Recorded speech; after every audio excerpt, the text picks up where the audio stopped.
नमस्कार दोस्तों, स्वागत आप सभी का। जैसा कि हमने पिछली क्लास में चर्चा की थी कि हम आगे की क्लास के लिए एक बहुत ही इम्पोर्टेंट टॉपिक पढ़ने वाले हैं। एग्ज़ाम की दृष्टि से बहुत इम्पोर्टेंट टॉपिक है ये, ठीक है। इसमें हम पढ़ने वाले उपार्जित और आनुवांशिक लक्षण में अंतर। देखिए, लक्षण दो प्रकार के पढ़े थे हमने। एक होते हैं उपार्जित लक्षण और दूसरे होते हैं आनुवांशिक लक्षण। इन दोनों लक्षणों में क्या अंतर होता है? एग्जाम की दृष्टि से भी देखा जाए तो यहाँ से बहुत इंपॉर्टेंट प्रश्न यही बनता है कि उपार्जित लक्षण और आनुवांशिक लक्षण में अंतर स्पष्ट कीजिए। तो उपार्जित लक्षण से नाम से ही पता चल रहा है, उप प्लस अर्जित। उप का मतलब होता है बाद में अर्जित किए हुए, बाहर से अर्जित किए हुए। तो ये लक्षण जीवों द्वारा अपने जीवन में प्राप्त किए जाते हैं। यानी कोई भी जीव होता है वो अपने जीवन में जो नए नए लक्षण धारण करता है तो उन्हें कहा जाता है उपार्जित लक्षण। इसके उदाहरण पढ़ेंगे तब आपको समझ में आएगा। दूसरी बात, ये लक्षण जीवों की वंशागत प्राप्त होते हैं, अर्थात ये वंशानुगत होते हैं एक पीढ़ी से दूसरी पीढ़ी में। इसके जैसे उदाहरण में मैं बात करूँ तो जैसे कानों में छेद करना, ठीक है। कानों में छेद कराते हैं औरतें, कानों में छेद कराते हैं ताकि उसमें सोना गहना जो भी पहना जा सके। तो आप मुझे बताइए कि ये जो कानों में छेद कराने का जो लक्षण है ये क्या हमें जन्म से प्राप्त हुआ है? आपका जवाब होगा नहीं, क्योंकि ये हमने बाद में करवाया है। तो ये कैसा लक्षण है? उपार्जित लक्षण है। लेकिन यदि मैं आपको कहूँ कि एक व्यक्ति के जन्म से ही बाल सफ़ेद हैं, क्या उसने सफ़ेद बाहर से करवाए? नहीं, उसके जन्म से है। तो ये कैसा लक्षण हुआ? आनुवांशिक लक्षण हुआ, ये कह सकते हैं अपन, ठीक है। दूसरी बात, अब देखिए उपार्जित लक्षणों की दूसरी सबसे बड़ी विशेषता, ये जनन कोशिका के डीएनए में कोई अंतर नहीं लाते। अगर आप कानों में छेद करवा दोगे तो आपका जो डीएनए है, डीएनए डी राइबोज न्यूक्लिक अम्ल, इसके अंदर कोई परिवर्तन नहीं आएगा। सबसे इम्पोर्टेंट बात, डीएनए में कोई परिवर्तन नहीं आता है। क्या किसी व्यक्ति की अंगुली कट जाए, अंगूठा कट जाए, हाथ कट जाए, पैर कट जाए, क्या उसका डीएनए बदल जाता है? आपका जवाब होगा नहीं। क्यों? क्योंकि ये उपार्जित लक्षण होते हैं, ठीक है। अब दूसरी तरफ देखिए, वह अगली पीढ़ी को वंशानुगत या स्थानांतरित नहीं होते। ये अगली पीढ़ी में वंशानुगत भी नहीं होते हैं और स्थानांतरित भी नहीं होते हैं। इधर देखिए, ये जनन कोशिका में घटित होते हैं तथा अगली पीढ़ी में स्थानांतरित होते हैं। जैसे एक व्यक्ति के जन्म से ही बाल सफ़ेद हैं तो उसके जो जनन कोशिका है, उस जनन कोशिका यानी डीएनए में परिवर्तन आएगा। अगर डीएनए में परिवर्तन आएगा तो ये अगली पीढ़ी में भी जाएगा। तो ये परिवर्तन एक पीढ़ी से दूसरी पीढ़ी में स्थानांतरित होते हैं। तीसरी बात, जैव विकास में ये कोई सहायता नहीं करते हैं। उपार्जित लक्षण जो बाहर से हम लक्षण ग्रहण करते हैं, इसे किसी भी प्रकार की नई जाति का निर्माण नहीं होता है। जैसे एक प्रयोग किया गया था जिसमें चूहों की पूंछ काटी गई, लगातार हर पीढ़ी में चूहों की क्या काटी गई? पूंछ काटी गई। जब लास्ट में देखा कि 10, 15, 20 पीढ़ियों के बाद में भी चूहे के नया चूहा जो पैदा होता है वो पूंछ वाला पैदा होता है। यानी ये जो उपार्जित लक्षण है वो जैव विकास में कोई सहायता नहीं करता, ठीक है। दूसरी बात, ये जैव विकास में सहायता करते हैं। यदि हमारे बॉडी के अंदर डीएनए में कोई परिवर्तन आया तो जाहिर सी बात है वो अगली पीढ़ी में भी जाएगा, ठीक है। जैसे मानव के आँखों और बालों का रंग, ये अगली पीढ़ी में, एक पीढ़ी में आया है तो अगली पीढ़ी में भी आएगा। तो ये जैव विकास में सहायक होते हैं, ये जैव विकास में सहायक नहीं होते हैं। जैसे हमने इसका एक उदाहरण भी पढ़ा था, अल्प पोषित भृंग के संख्या में कमी। भृंग की संख्या में बढ़ोतरी हो या कमी हो तो कैसा लक्षण है? ये उपार्जित लक्षण है, इससे कोई फर्क नहीं पड़ता है।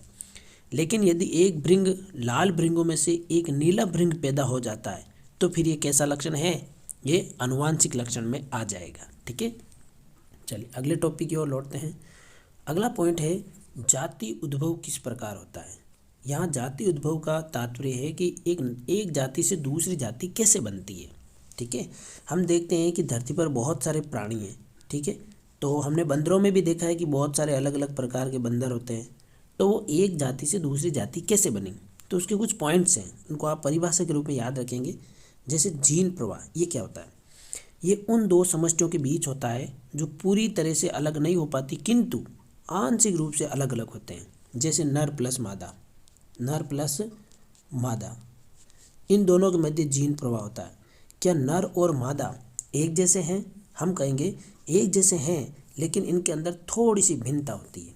क्या होता है? वो पूरी तरीके से अलग नहीं होते। उन दो समष्टियों के बीच होता है जो पूरी तरीके से अलग नहीं होते किंतु आंशिक रूप से अलग अलग होते हैं। मादा आंशिक रूप से अलग होता है, नर अलग होता है। इन दोनों के मध्य क्या होगा? जनन होगा। तो जनन से क्या बनेगी? नई संतान। और नई संतान से ये जो जीन है वो नर और मादा से किस में चले जाएंगे? संतान में चले जाएंगे। तो इस क्रिया को क्या कहा जाता है? जीन प्रवाह कहा जाता है। ठीक है, चलिए आगे की ओर बढ़ते हैं। यह एक उदाहरण देखिए, जैसे आप कोई सा भी एक नर मान लीजिए, एक मादा मान लीजिए। ठीक है, दो उप समष्टियाँ हैं, ये x1 समष्टि है और दूसरी x2 है। इनके अंदर यदि जनन होगा तो क्या होगा? जीन का प्रवाह होगा, और जीन प्रवाह होने से एक नई संतति का निर्माण हो जाएगा। ठीक है, इसे जीन प्रवाह कहते हैं। दूसरी बात आती है आनुवांशिक विचलन। ये क्या? देखिए, किसी एक समष्टि की उत्तरोत्तर पीढ़ियों में जीन्स की बारंबारता से अचानक परिवर्तन उत्पन्न होना। इसका उदाहरण देता हूँ मैं, आपको सब समझ में आ जाएगा। पिछले वीडियो में मैंने आपको कहा था कि लाल भृंग से लाल भृंग ही पैदा होते हैं। यह आप भी जानते हैं, मैं भी जानता हूँ। लेकिन यदि मैं कहूँ कि ये लाल भृंग पैदा होते गए, एक समय ऐसा आया कि लाल भृंग से अचानक एक नीला भृंग पैदा हो गया। कैसा? नीला। तो बताओ ये क्या हुआ? ये जीन की बारंबारता चल रही थी, यानी अनेक पीढ़ियों तक जीन्स की बारंबारता चल रही थी, लेकिन उसमें अचानक क्या हो गया? एक परिवर्तन हो गया। और इसी अचानक होने वाले परिवर्तन को हम क्या कहते हैं? अनुवांशिक विचलन कहते हैं। ठीक है, इसको एक और उदाहरण से समझ सकते हैं। जैसे एक नर प्लस मादा है, ठीक है, वो जनन करके अपनी संतान पैदा कर रहे हैं, तो मान के चलिए उसकी संतान जो है वो गोरी पैदा होती है। ठीक है, फिर इसकी संतान की जो आगे पीढ़ियाँ चलती है उसमें सारी संतान गोरी पैदा होती हैं, लेकिन अचानक एक संतान ऐसी आ जाती है जो कैसी है? काली है। तो उसका कारण क्या बताओगे आप? आनुवांशिक विचलन बताएंगे। आई होप ये परिभाषा आपको समझ में आ गई होगी। चलिए दूसरी तरफ आगे की परिभाषा की ओर लौटते हैं। अगली परिभाषा क्या कहती है? प्राकृतिक चुनाव। ये हम पढ़ चुके हैं पिछले टॉपिक में। वह प्रक्रम जिसमें प्राकृतिक उन जीवों का चुनाव कर बढ़ावा देती है जो बेहतर अनुकूलन करते हैं। यदि आपने धरती पर जीना सीख लिया है तो धरती आपको एक्सेप्ट कर लेगी, और आपको एक्सेप्ट कर लेगी तो आप धरती पर आगे बढ़ेंगे, आपकी जनसंख्या में वृद्धि होगी। ठीक है, जो चीज़ प्रकृति पर सही ढंग से नहीं रह पाती है वो विलुप्त हो जाती है। अगली चीज़ आती है भौगोलिक पृथक्करण। ये भौगोलिक पृथक्करण क्या? देखिए, जनसंख्या में नदी, पहाड़ आदि के कारण आता है। इससे दो उपसमष्टियों के मध्य अंतर्जनन नहीं हो पाता है। इसका कारण मैं आपको समझाऊंगा। इसके आगे एक टॉपिक पढ़ेंगे, उसमें आपको बताऊंगा कि ये भौगोलिक पृथक्करण क्या चीज़ है।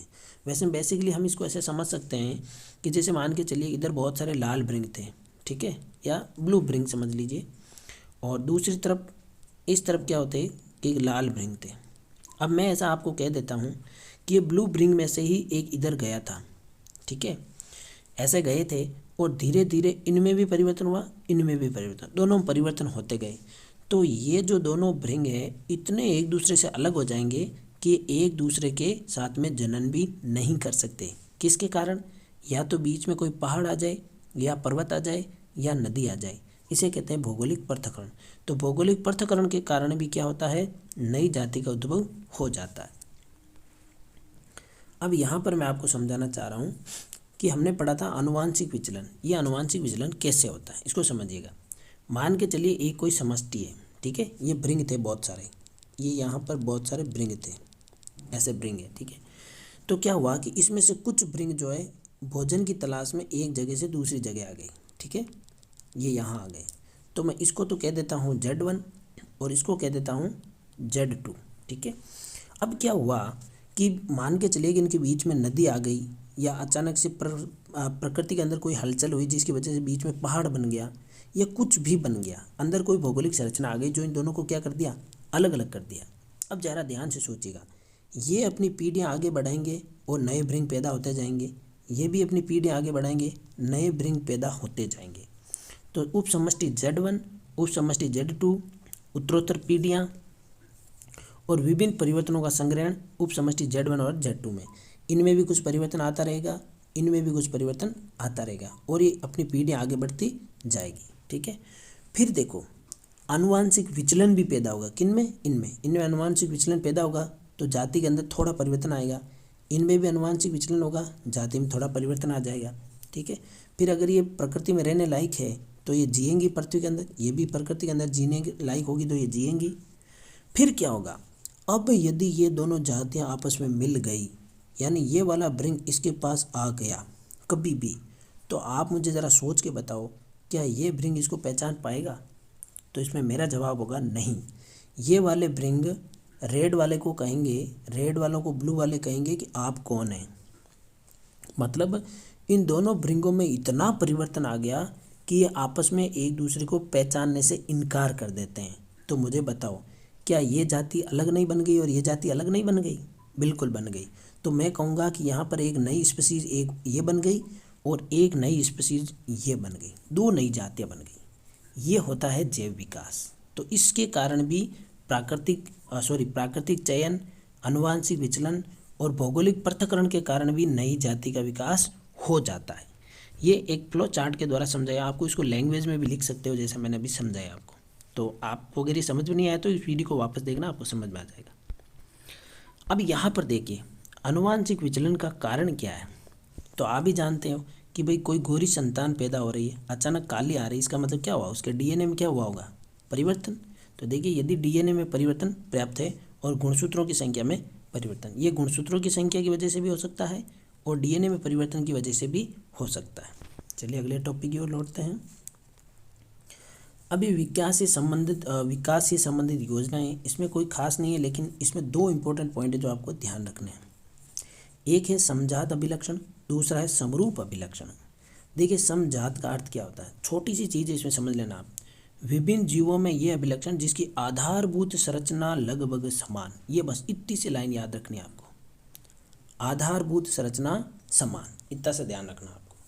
समजात अभिलक्षण में क्या होगा, ऐसे जीव जिनकी आधारभूत संरचना तो लगभग समान, लेकिन उनके कार्य कैसे होंगे, अलग अलग होंगे। उनके कार्य कैसे होंगे, अलग अलग होंगे। जैसे मैं आपको बताता हूँ, पक्षी हो, सरीसृप हो, या जल स्थलचर हो, या स्तनधारी है, इनके आदि के जो पैर होते हैं, इनके पाँव जो होते हैं, उनकी आधारभूत संरचना एक जैसी होती है। देखिए पक्षियों में आप चाहे तो पक्षी का पंजा देख लीजिए, ऐसा होता है जैसे अंगुलियां हैं और अंगूठा है। अपने हाथ भी देख लीजिए, अपना हाथ भी ऐसा ही लगेगा कि ये 4 अंगुलियां और अंगूठा है। जल स्थलचर देख लीजिए, स्तनधारी देख लीजिए, सबके पाँवों की संरचना ऐसी दिखेगी, एक जैसी। लेकिन ज़रा मुझे बताइए, क्या पक्षियों के पैरों का और हमारे हाथों का काम एक ही है? तो आपका जवाब होगा नहीं। इसका मतलब ये हुआ कि इनकी आधारभूत संरचना तो एक जैसी होती है, लेकिन इनके कार्य अलग अलग होते हैं। क्या पक्षियों के पैरों का काम भोजन करना होता है? नहीं। क्या पक्षियों के पैरों का काम अपने हाथों की तरह होता है? नहीं होता है। तो इस आधार पर हम कह सकते हैं इनकी जो समान आधारभूत संरचना है वो समान है, लेकिन इनके कार्य कैसे हैं, अलग अलग है। ठीक है। अच्छा, इससे क्या सिद्ध होता है, इससे क्या सिद्ध होता है कि यदि कोई दो जीव है, उनकी जो आधारभूत संरचना वो एक जैसी है, लेकिन कार्य अलग अलग है। इससे ये सिद्ध होता है कि इनकी उत्पत्ति जो है वो एक ही पूर्वज से हुई है। किससे? एक ही पूर्वज से हुई है, किंतु ये विभिन्न कशेरुकी जीवों में भिन्न भिन्न कार्य के लिए होते हैं।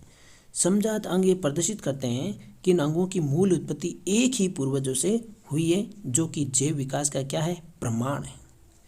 अगर किसी के हाथों की संरचना किसी दूसरे के हाथ से मिलती है तो आप क्या कहोगे? आप यही तो कहोगे ना कि भाई आपका हाथ भी बड़ा है, आपके इन भाई साहब का भी हाथ बड़ा है, इसका मतलब आप या तो भाई हो, आप भाई हो, इसका मतलब आपके पिताजी एक ही हैं। तो यही तो बात यहाँ हो रही है। यदि इनका आधारभूत संरचना समान है, इसका मतलब इनकी उत्पत्ति एक ही पूर्वज से हुई है। ये एग्जाम की दृष्टि से इम्पोर्टेंट है, ध्यान रखना। ठीक है। दूसरी बात, समरूप में क्या होगा? समरूप में आधारभूत संरचना और संगठन तो अलग अलग होगा, ठीक है, लेकिन कार्य कैसे होंगे? समान होंगे। उसका उल्टा है, जस्ट अपोजिट है। जैसे पक्षी के अग्रपाद और चमगादड़ के अग्रपाद। अब देखिए पक्षी के जो अग्रपाद यानी पक्षी के जो आगे के पाँव होते हैं, ठीक है, और चमगादड़ के जो आगे के पाँव होते हैं, ये दोनों होते हैं, इनकी जो आंतरिक संरचना है वो तो अलग अलग होती है, लेकिन इनके कार्य कैसे होते हैं? समान होते हैं। अगर पक्षी के अग्रपाद का मतलब होता है इनके पंख, इसके पंख का काम होता है उड़ना, और इसके अग्रपाद का काम जो होता है वो भी होता है उड़ना।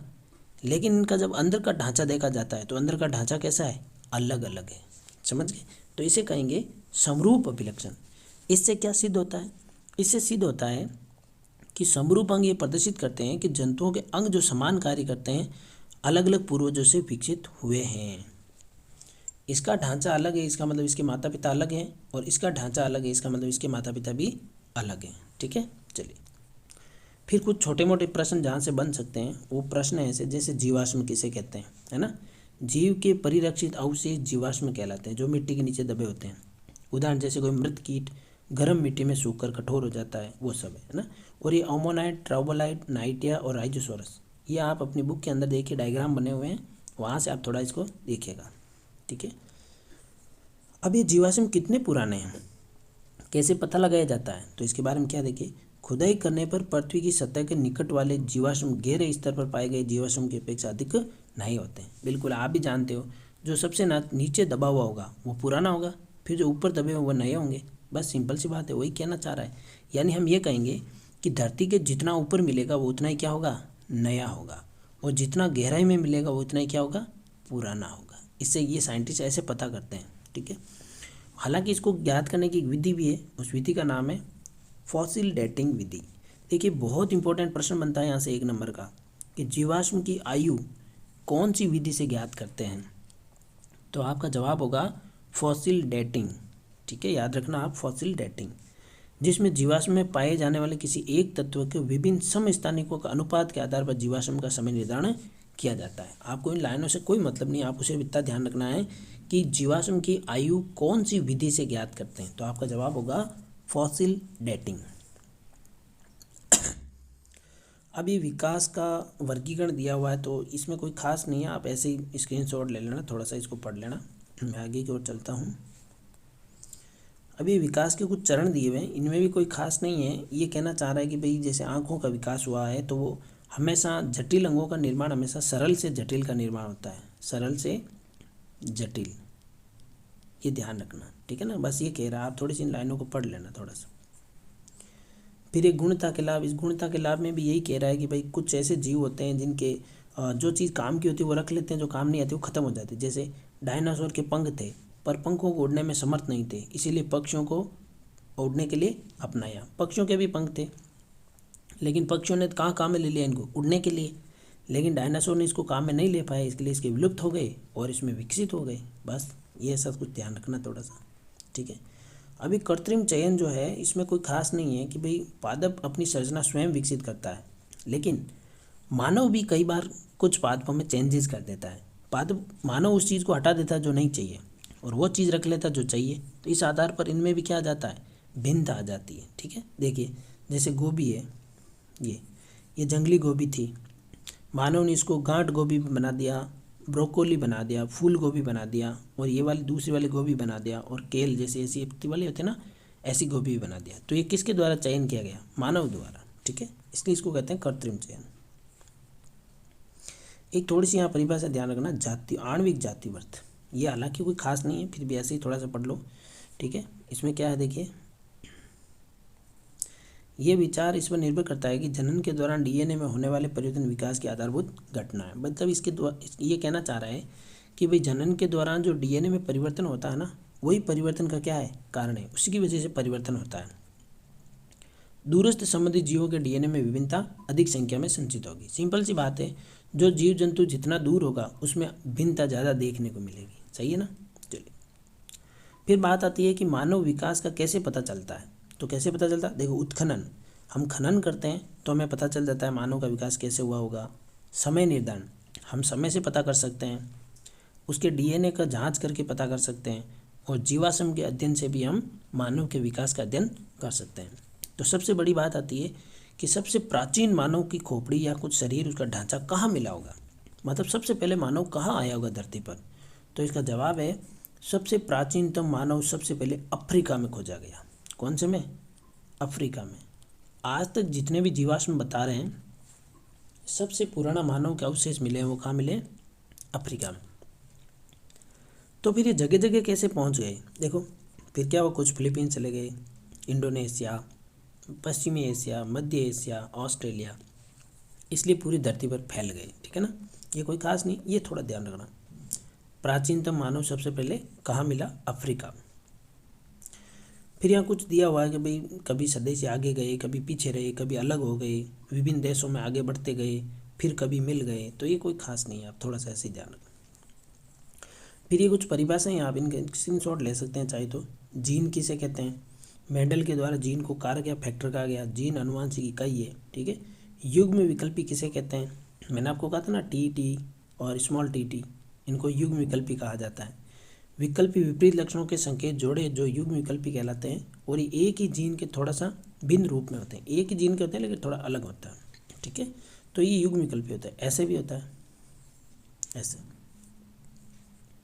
फिर वही ये विषम युग्मजी, यानी वो अलग अलग है, यानी ऐसे एक टी बड़ा एक छोटा है, तो ये विषम युग्मजी है, ठीक है। यानी युग्मक जो है वो अलग अलग है। और सम युग्मजी का मतलब है वो दोनों युग्मक कैसे हैं? समान है, जैसे कैपिटल टी या फिर स्मॉल टी। प्रभावी तक मतलब वो जीन जो प्रथम पीढ़ी में प्रकट होते हैं उन्हें प्रभावी लक्षण कहते हैं। अप्रभावी का मतलब जो प्रभावी नहीं है। जीन प्ररूप मतलब हमने अनुपात लिखा था इनका, वो जीन प्ररूप होते हैं। और दूसरा होता है दृश्य प्ररूप, या फिर इसको कहते हैं लक्षण प्ररूप। तो लक्षण प्ररूप में क्या लिखते हैं? लंबा, अनुपात, बोना, वो सारी चीज़ें। उसके बाद में आता है सूक्ष्म विकास। तो ये थोड़ा सा देख लेना, इसमें कोई खास नहीं है। स्पीसीज आप जानते हो, जाति को कहते हैं स्पीसीज। और गुणसूत्र आप जानते हो, हमारी कोशिका के अंदर केंद्रक, और केंद्रक के अंदर पाए जाते हैं गुणसूत्र, ठीक है। और मानव में कितने गुणसूत्र होते हैं? 46 गुणसूत्र होते हैं। और डीएनए क्या होता है? डीऑक्सीराइबोज न्यूक्लिक अम्ल। ये कहाँ पर होते हैं? ये गुणसूत्र पर उपस्थित होते हैं, ठीक है। और इससे रिलेटेड कुछ छोटे छोटे प्रश्न हैं, ये आप थोड़ा सा देख लेना कि मानव और मटर का वैज्ञानिक नाम क्या है। तो मानव का है होमो सेपियंस, मटर का है पाइसम सेटाइवम, ठीक है। और जीन कहाँ उपस्थित होते हैं? तो जीन कहाँ? गुणसूत्रों पर उपस्थित होते हैं, ठीक है। एक जनसंख्या के दो सजीव पूर्ण रूप से समान नहीं होते, क्यों? ये थोड़ा सा आप देख लेना। इनको क्या कहते हैं? लिंग गुणसूत्र कहते हैं, ठीक है ना। 5 सब्जियों के नाम जो अभी पीछे देखा था हमने ये। और समजात समरूप में अंतर, जीवाश्म क्या है, ठीक है ना। ये थोड़े आप प्रश्न देख लेना, ऐसे स्क्रीनशॉट ले लेना या थोड़ा सा ऐसे ही रिवाइज मार लेना, तो आपको पता चले कि कैसे कैसे प्रश्न हैं, ठीक है। थोड़ा सा इनको देख लेना। इसके अलावा ये बड़े प्रश्नों में है थोड़े बहुत, ठीक है। हालांकि ये कोई इम्पोर्टेंट नहीं है, थोड़ा सा नज़र बाहर निकालना, ठीक है। तो कुल मिला के 9th चैप्टर अपना जो है फिनिश हो गया है। अब हम नेक्स्ट जो है अपने 10th हमने पढ़ा दिया है, 10th हमारा कंप्लीट हो गया। अब हम सीधा लेंगे 12th चैप्टर, ठीक है। और 12th के बाद में 13 हो जाएगा, फिर 15 और 16, 4 चैप्टर अभी और हैं। कोशिश करूँगा मैं आपको थोड़े दिनों में ये चैप्टर भी करा दूँ। तो मिलते हैं अगली क्लास में, तब तक जय हिंद।